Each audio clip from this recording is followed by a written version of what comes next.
Buenos días a todos los participantes de las jornadas de ambiente y salud y desde ya muchas gracias a las organizadoras por invitarme a compartir este espacio y aprovechar a compartir también nuestro tema de estudio y algunos avances que hemos logrado en los últimos años.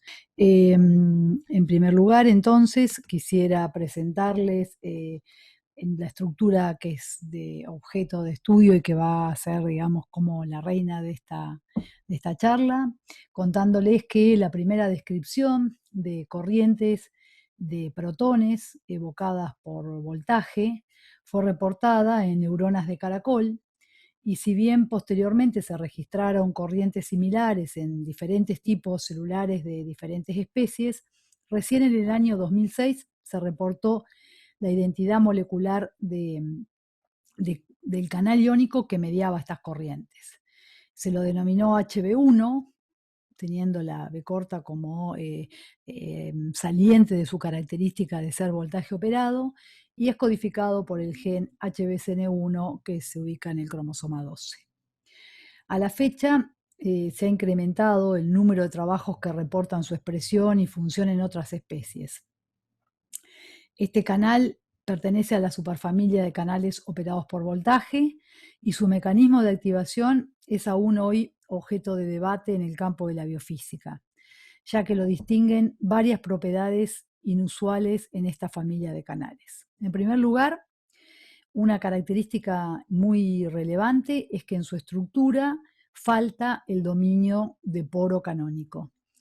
Sin embargo, es altamente selectivo al catión, a los protones, y se ha propuesto un mecanismo de permeación particular que involucra la protonación y deprotonación de residuos aminoácidicos del canal. Otro hecho distintivo es que presenta solo 4 segmentos de transmembrana de los 6 característicos que presentan el resto de los canales operados por voltaje. Por otro lado, es también importante decir que es funcional tanto como monómero como dímero, y hasta ahora se ha encontrado más el dímero que el monómero expresado en células nativas. Otra característica relevante es su alta sensibilidad al pH. Es un canal que, además de tener sensibilidad al voltaje, tiene sensibilidad al pH, tanto al pH extracelular como al intracelular. En esta figura se ilustra esta propiedad de las corrientes, o sea, la dependencia que tiene la actividad del canal del voltaje y del pH.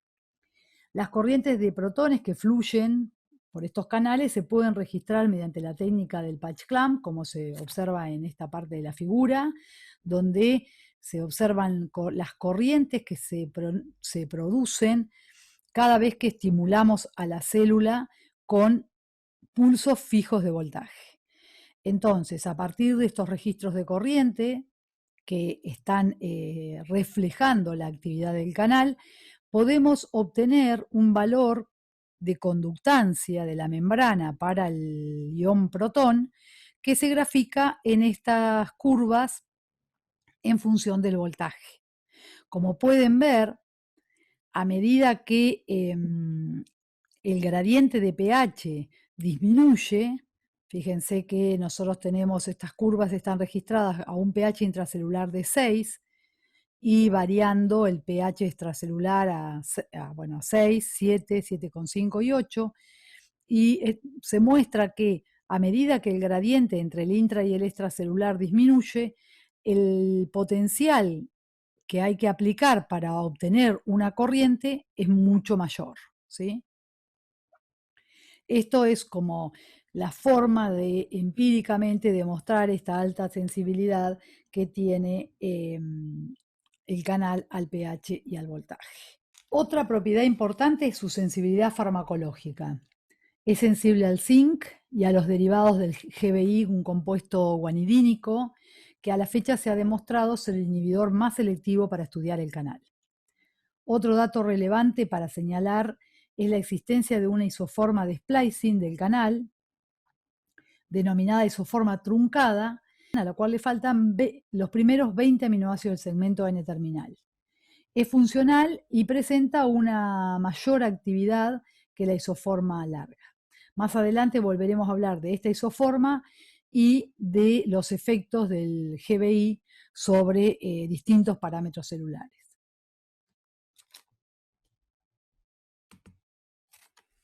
Respecto a las funciones fisiológicas del canal, la más descrita es la de asistir al complejo de la NADPH oxidasa en la producción de especies reactivas del oxígeno. La actividad de este complejo implica la extrusión de cargas negativas y la producción de protones intracelulares.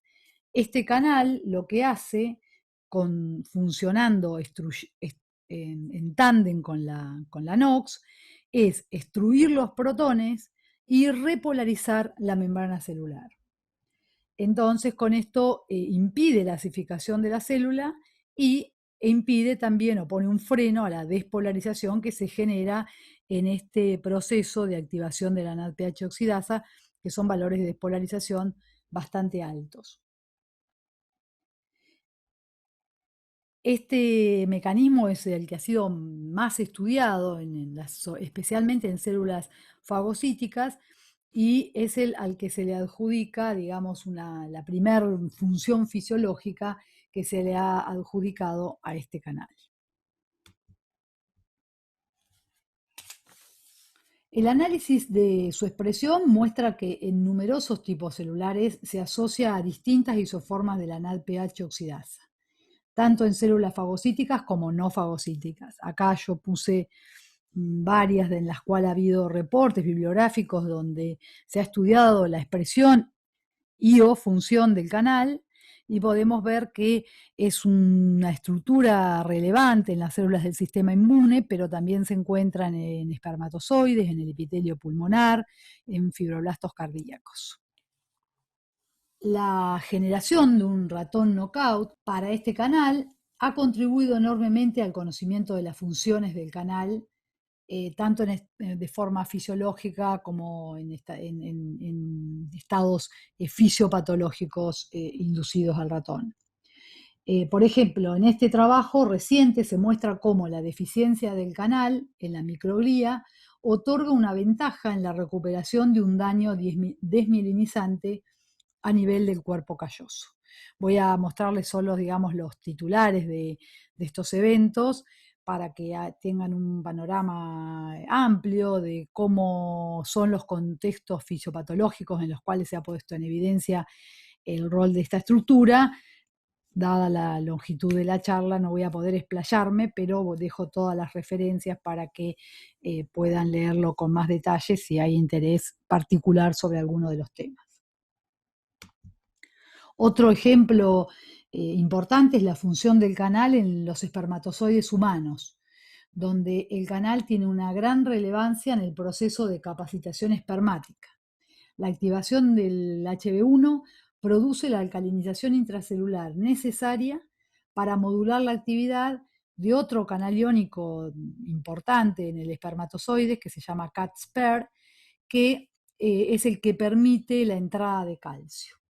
Entonces, la alcalinización que produce el canal de protones activa a CAT-SPER y se produce el influjo de calcio necesario para la capacitación del espermatozoide junto a otros procesos que se verifican a nivel de la membrana e intracelular. En este sentido, digamos, de la alteración de esta función fisiológica, han aparecido en los últimos años alteraciones asociadas, como por ejemplo infertilidad en humanos. Además, el ratón knockout ha puesto en evidencia que aparece este canal asociado a procesos relacionados con la diabetes y la obesidad. Los trabajos de Pan y colaboradores que muestran cómo la falta del canal induce una disminución en la secreción de insulina y favorece la obesidad. Bien, entonces, hasta acá hemos hablado de procesos fisiopatológicos asociados a la disminución o ausencia de la expresión del canal. Sin embargo, la sobreexpresión del mismo también ha sido asociado a estados patológicos relevantes como el cáncer. En particular, Wan y colaboradores mostraron en el año 2012 que el canal HB1 se sobreexpresa en el tejido tumoral de biopsias de cáncer de mama, comparando con tejido proveniente de tejido normal, y que esta sobreexpresión se asocia a una regulación deficitaria del pH intracelular, mayor proliferación celular y peor pronóstico de sobrevida de los pacientes.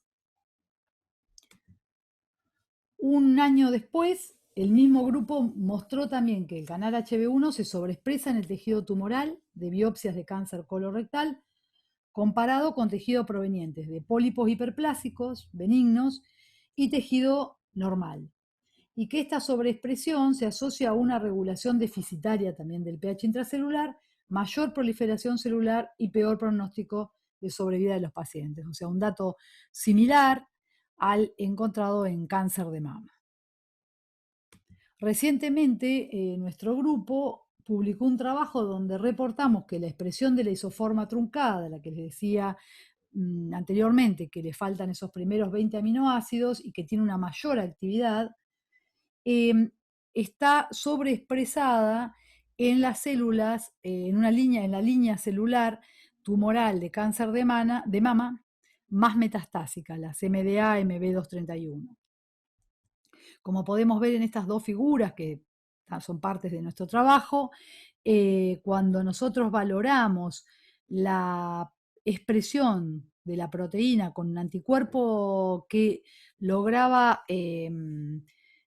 reconocer la forma larga o normal y la truncada, no veíamos diferencias en la expresión del canal entre las tres líneas celulares, o sea, las dos tumorales y una línea de epitelio normal, mientras que cuando marcábamos la proteína con un anticuerpo que reconocía solo la isoforma larga, veíamos una disminución que se correlacionaba con la malignidad de la línea celular.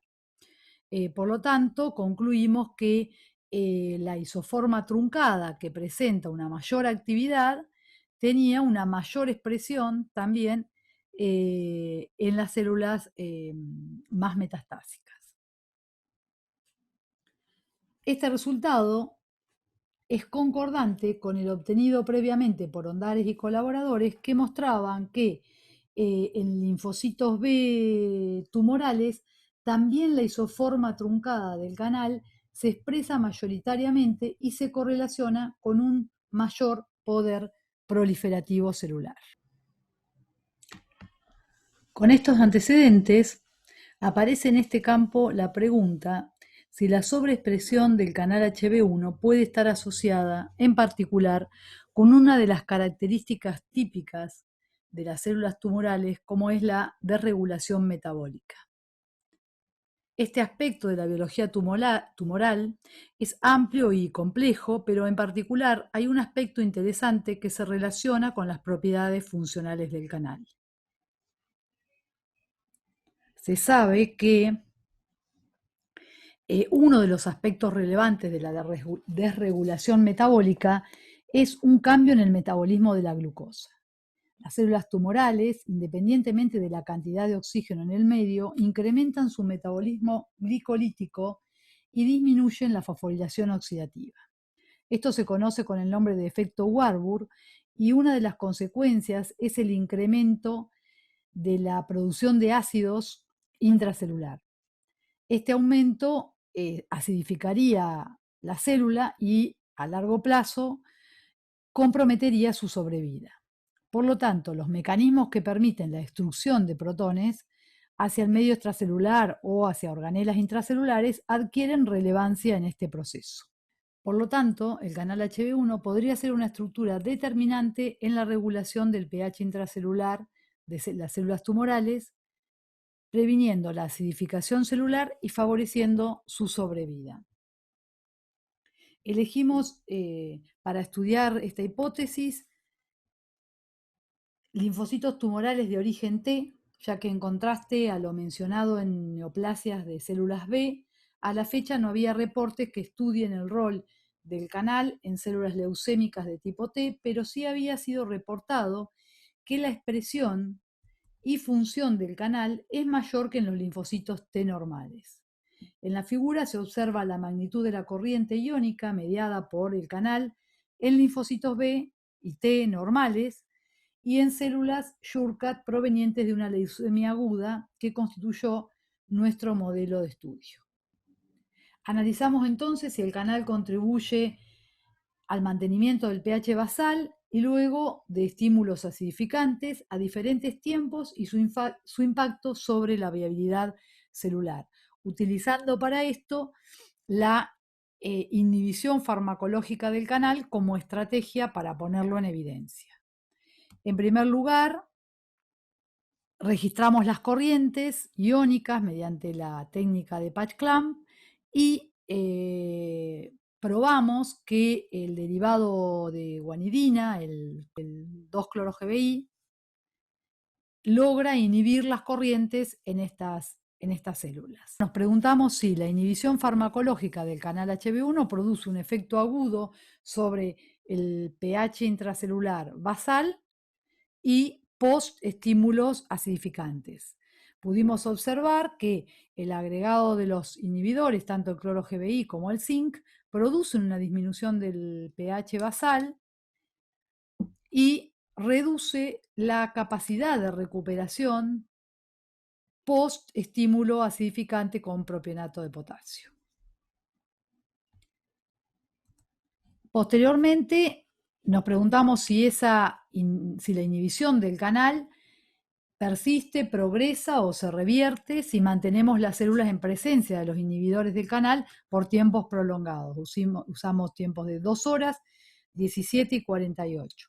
Y pudimos ver que ya a las 2 horas el cloro GBI produce un efecto de acidificación celular que se mantiene a las 17 y progresa hacia las 48 horas. Posteriormente, también nos preguntamos por este tema de que el canal se expresa en tándem con la NADPH oxidasa, como habíamos dicho, nos preguntamos si la inhibición del canal afectaba los niveles basales de ROS intracelulares. En este caso no vimos diferencias midiendo luego de 4 horas de incubación con los bloqueantes y midiendo los niveles de ROS. A continuación, presento los efectos de la inhibición del canal sobre la viabilidad celular. Lo hicimos midiendo apoptosis por anexina y ioduro de propidio y pudimos ver que que la concentración menor probada a concentraciones mayores se induce desde las 2 horas un aumento o una progresión hacia la apoptosis de las células en presencia del inhibidor del canal, que se va incrementando a medida que pasa el tiempo. Una fotografía donde se observan las células al microscopio óptico y se puede ver que el tratamiento de la célula inhibe la formación de los cúmulos característicos del crecimiento celular de la célula Shurkat. Posteriormente, analizamos también si la inhibición del canal modificaba el número de células en las diferentes fases del ciclo celular y observamos que el cloro-GBI produce un arresto significativo en la fase G2M. Si bien yo mostré solo los resultados con cloro-GBI, lo hicimos también con el zinc, lo hicimos con la difenidramina, que es otro inhibidor del canal, y observamos que en los 3 casos la inhibición del canal disminuye el pH intracelular y produce un efecto proapoptótico en las células T-Shurkat. Con la misma hipótesis de trabajo la estudiamos en otro modelo experimental tumoral, comparando los efectos de la inhibición del canal en 2 líneas tumorales de cáncer de mama y una no tumoral de origen epitelial, y los datos de este trabajo fueron publicados recientemente y nos permitieron llegar a las siguientes conclusiones. similares a las que encontramos en las células T-Shurkat. La inhibición del canal HB1 conduce a acidificación intracelular, disminuye la viabilidad celular y altera el ciclo celular en las células mamarias tumorigénicas sin afectar a las células no tumorigénicas. Finalmente, hemos iniciado en los últimos 2 años un estudio traslacional con el objetivo de analizar esta hipótesis en muestras humanas tumorales de pacientes que son sospechados de diagnóstico oncohematológico, y es un trabajo que estamos realizando en colaboración con el Hospital El Cruce, en particular con el Servicio de Oncohematología y el Laboratorio de Análisis Clínicos del mismo. Para ello, hemos iniciado a medir mediante citometría de flujo la expresión del canal HB1 en muestras de aspirado de médula ósea de pacientes con derivación clínica para diagnóstico y o control de neoplasia hematológica. En cada muestra comparamos los valores medios de los histogramas de expresión de la proteína en células patológicas versus células residuales normales de la misma estirpe que se identifican mediante marcadores selectivos de cada población. Bueno, los resultados preliminares de este estudio es que en las células tumorales de tipo T, provenientes de las muestras de médula ósea de pacientes, se encontró una mayor expresión del canal HB1. Aún son pocos los resultados que tenemos, pero nuestras perspectivas es continuar con el estudio aumentando el N de esta búsqueda y continuar con el estudio de la función y modulación del canal en líneas celulares y dilucidar si esta diferencia en la expresión se traduce en un rol funcional diferencial que nos permita proponerlo como un blanco farmacológico en estas patologías. Muchas gracias por la atención y quedo a disposición para cualquier pregunta adicional.